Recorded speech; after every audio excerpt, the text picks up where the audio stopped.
Early in the morning before Mass, I usually sit on the porch for a few minutes, listening to the birds, the sparrows and the doves that are eating at our bird feeder. Sometimes they stop singing and they disappear.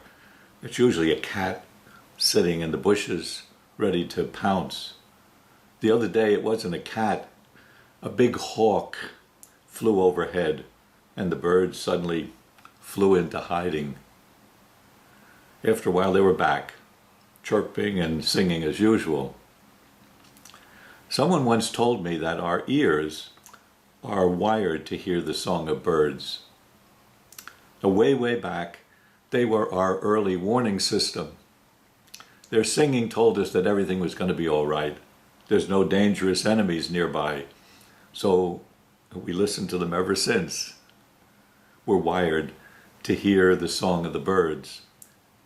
It's an interesting concept, isn't it, that we're wired. So what else are we wired for?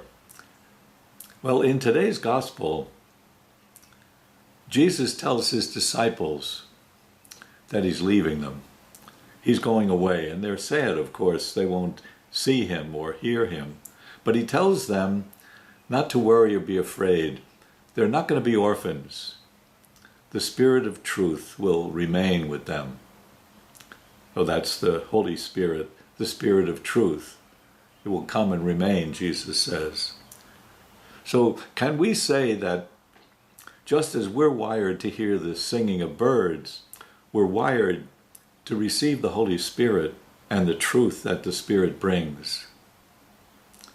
The Jewish wisdom tradition found in the book of Proverbs, in the book of wisdom, Ecclesiastes, says that we learn truth through our own experience. We learn by living.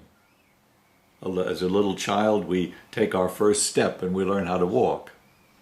And if we fall down, we get up and we try it again. We learn from our experience.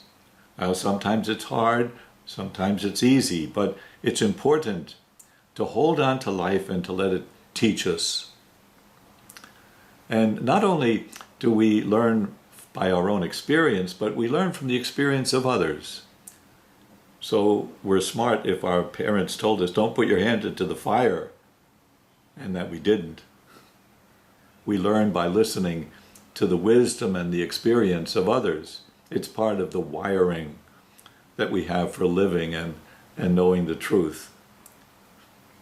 We have our religious tradition too. Learn from me, Jesus says to his disciples. I'm the way, the truth, and the life. Our religious tradition is filled with simple truths. Do unto others as you would have them do unto you. Love one another. Forgive one another. Don't lie. Don't steal. Don't kill. Respect one another's bodies and their minds. Now there's a wisdom in our religious tradition, and it doesn't get outdated. It's meant for every age, even our age. We're wired for knowing the truth by our religious traditions. Now you just think what happens if we don't listen to our own experience or the experience of others or our religious traditions. If we kill, if we're violent, we won't survive. If we lie and steal and don't respect others, no one trusts us. A society that favors the rich only and the powerful only and ignores the poor and those in need, it usually falls apart. But finally, we're wired as human beings to pursue and to yearn for something beyond ourselves. We're fascinated by things bigger than we are. We go to the oceans, to the mountains, to the great wonders of the natural world because they represent something that calls us. We have a thirst for God, the Creator, the mysterious power beyond us all. Our hearts are restless, Augustine says. You made us for yourself, O Lord, and our hearts are restless until they rest in you. So the birds singing in the morning, they're more than a pretty scene. They're a sign that we're all connected. We're not orphans, lonely people wandering through this world. We're wonderfully, fearfully made, the psalmist says. And so when we take bread and wine in the Eucharist, we have in our hands the signs of the created world that we're part of. We're part of a big world.